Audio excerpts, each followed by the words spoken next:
We don't just do iguanas, guys. We do other exotics as well. As you see here, we got a small brown bear cub. We got a couple pangolin right here, these armadillos. We just don't do iguanas, guys.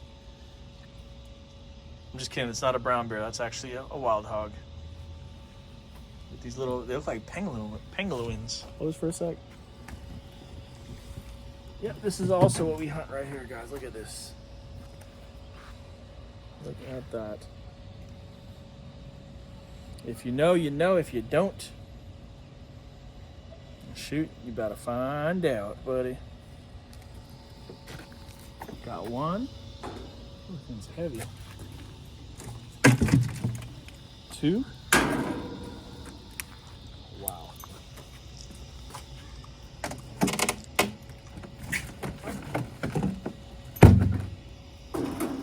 Three.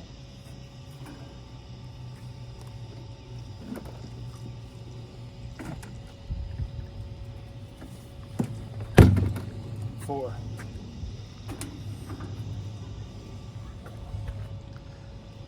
It's pretty wild, man. It's pretty wild. But go back for a second, cameraman, and book your hunt today. You guys want to come out in the wild and explore all the wild things at. All right, so my uncle them went hunting out there the other day, and this is what they were able to catch out there in the woods. Straight beast. So one of those invasive hogs that have been running rampant on one of those private ranches. And they were able to actually catch it by trapping it. So basically, you know, part of the whole thing is, yeah, we get to go on the properties, you know, remove the hogs. And then at the end of the day, we do get a food source. You know, like this is pork right here, guys. And we got them roasting on a barbie. This is probably some of the best pork that you can actually get. You can't even buy stuff like this in the store. This is what the early ancestors hunted back in the day, guys. Talking about those woolly, you know, they hunted all sorts of stuff, but this is one of them. This is one of the first food sources that early man was able to hunt.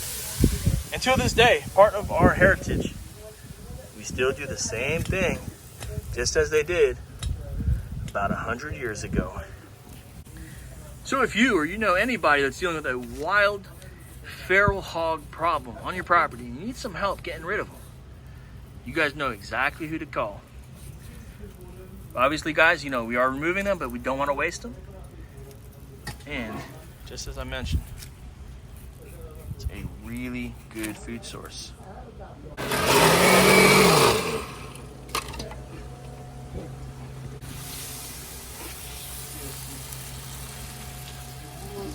Getting that curry right. Only one way to do a widely captured hog here in Florida. Gotta hit it with that Trinidadian style spice. If you know, you know. If you don't know, shoot. Gotta learn you one today. See that little piggy got a haircut. Went to the farm. So this little piggy went to the farm. That little piggy got caught. Most people actually, what they do is they'll actually skin the hog. In this case, what a lot of people don't realize is most of the flavor is that oak wood charring that skin right there. And that's gonna give the hog a nice smoky taste once we get it situated in that curry sauce. I mean, this is as primitive as it gets right here. Since the dawn of time, it's been man versus beast. And even in the golden age, the turn of the century, we're still out there trying to catch them all. Incredible. This is going to be a fantastic feast for the family. We got a big group of them coming over later.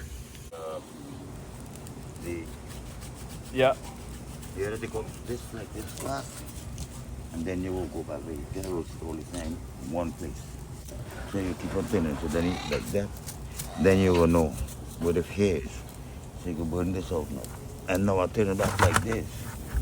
Here roast. So I take in this out. Just roasting it. Yeah. So when this hair burns, like feel this hair is smooth, right here, smooth, and then I'll go back over it, and I'll check and see if it needs more. See like it over here? All that. The hair could burn, but it would never come A out. little sear, basically, just to get that Fur. hair off. Yeah. So now I'll turn it back here again, and then I'll split from here again. Little again. Clean.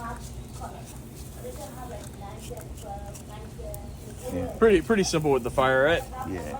Well, it's both of them. So I take this one here to say you take out all.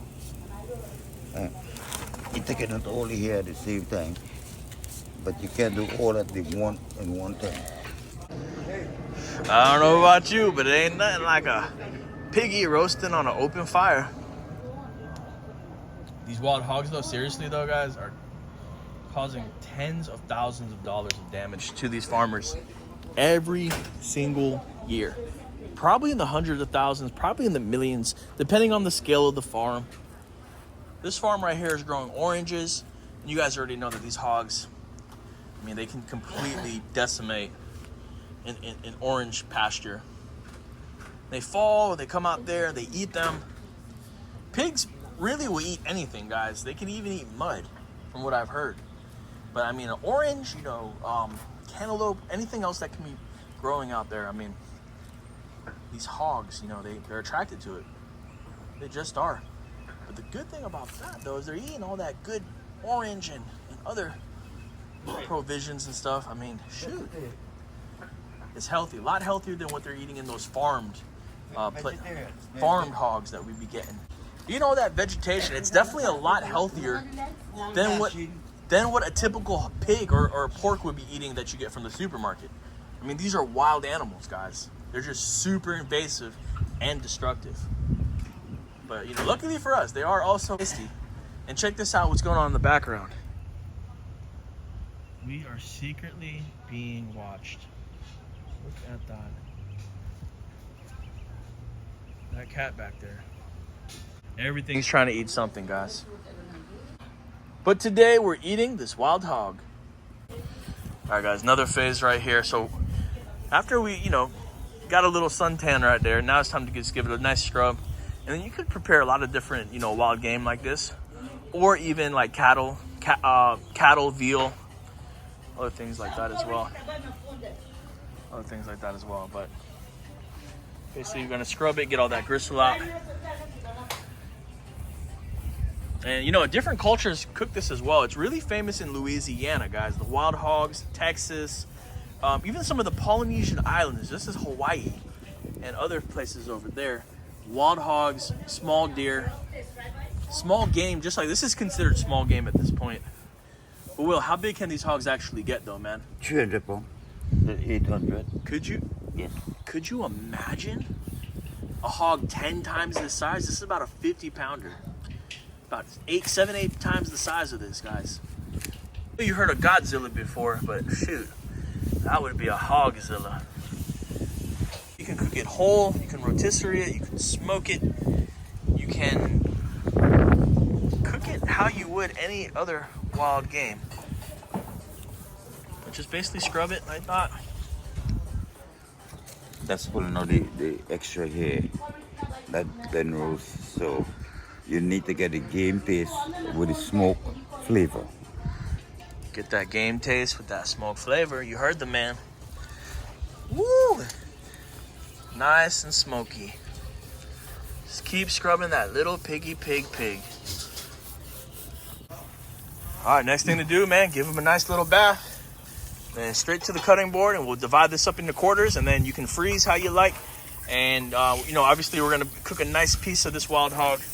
Now. Probably one of the hindquarters as well. That's probably the best taste. What's the best tasting piece, Will? Which one is the hardest? The easiest one, the softest one, is the ribs. The ribs? Because they don't work too much. Really? Okay. The foot and the neck and they work a lot. So the ribs is very soft, and they call it baby back ribs in some places. But ribs are known for being nice and tasty. Yes. The front like the next one too. So the ribs, the front shoulder is good. Then in the back here, it's okay. Yeah, wait, you're good. You're good. So the back here, right here, is the Boston butt, and I know a lot of you Bostonian people, you guys obviously eat a lot of that cut, especially if they named a piece of pig after you. And this pig is just like any other pig you get in the store. The only difference is this is 100% organic, non-GMO, and born, raised, harvested, and cooked, all from the land. All right, guys, the cook has been completed. There's a piece of that wild hog in that curry sauce, just like I told you guys. Told you guys we were gonna do it right there. Wild hog in the curry sauce. Boy, cooked down to perfection. They actually slow cooked it for about 2 hours. So it really tenderized that meat right there. And that obviously, you know, gave all that time for that curry to soak in that wild hog. We're actually gonna go inside and try some of it. But I told you guys, I mean, we're not playing around with that hog. Homemade roti. Hey, you don't know what this is? This is like a tortilla, a flatbread.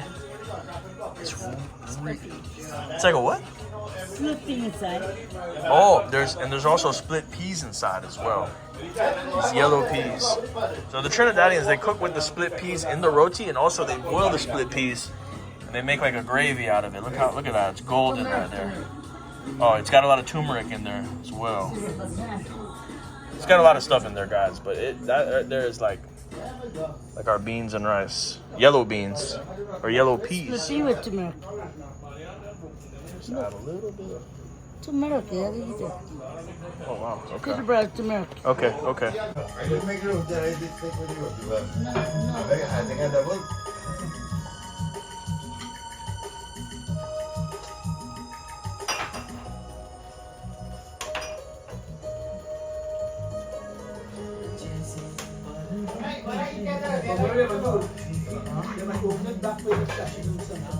Yeah, but only for well, how them going to that if he my family and I give $100,000 to $1 million. I'm about to try this hog. Yeah, man, that looks really good. Cooking it for about a good couple hours, so we're gonna just see what it's tasting like.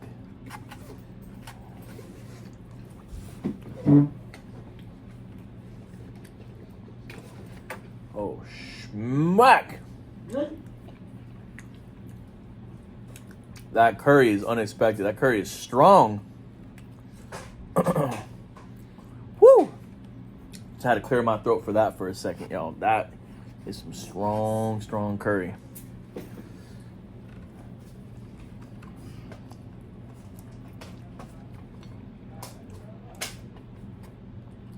The hog is soft. Super soft. Show me the fork. They can see it right there. That's a good plate.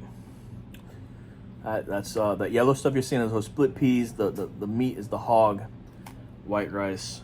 That, you know, I don't want to eat too much of it because, you know, I still don't eat that much pork. But man, I'm not gonna. You know, it's hard for me to try to pass on something like this. This is good.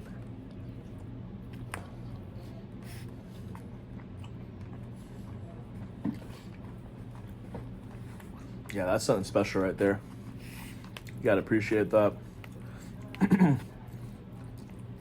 Tastes like your typical pork, but it's got like kind of like a very fresh flavor to it, as far as like a minerally, almost like a silt, like a metallic kind of taste to it, just a little bit, just like how you would with, like, you know, some like high quality beef or you know, lamb or something like that. But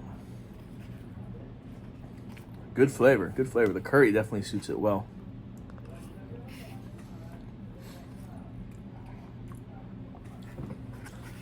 I mean, that's a pretty decent sized plate. Could eat maybe a little bit more after this, but I'm gonna finish this off. But now you guys seen it right there. So here's the question I have to ask to you, right? I know a lot of you guys from different parts of the world. I check the analytics here and there. And I see, you know, where it's from. This is a Trinidadian style of cooking this hog. My Uncle Willie, he's the chef. He's the one that cooked it. But what I want to, this is what I want to ask you. If you or anybody you guys know that, you know, catch and cook wild hogs, like either here in the States or Latin America, the Caribbean, what are some of the ways that you guys catch them? And also, what are some of the ways that you guys cook them? Because I would really love to know. I can, this way I can look up, different ways on how we can do this next time. But I mean, Willie. yep. By the way, for all those that didn't know, that was my Uncle Willie that was cooking that wild hog, prepping it and cooking it for us. Him and his buddies went and trapped it in the Everglades. They got a report of like a hog or something like that, and they went to actually go check it, and boom, they got us a nice wild hog. That's all I have for you guys today. Just a quick video, quick tutorial on how to basically prep a wild hog. One of the many ways on how to do it. This is how we catch, cook, and clean Trinidadian style. All right, so that's about it. I'm about to enjoy the rest of this.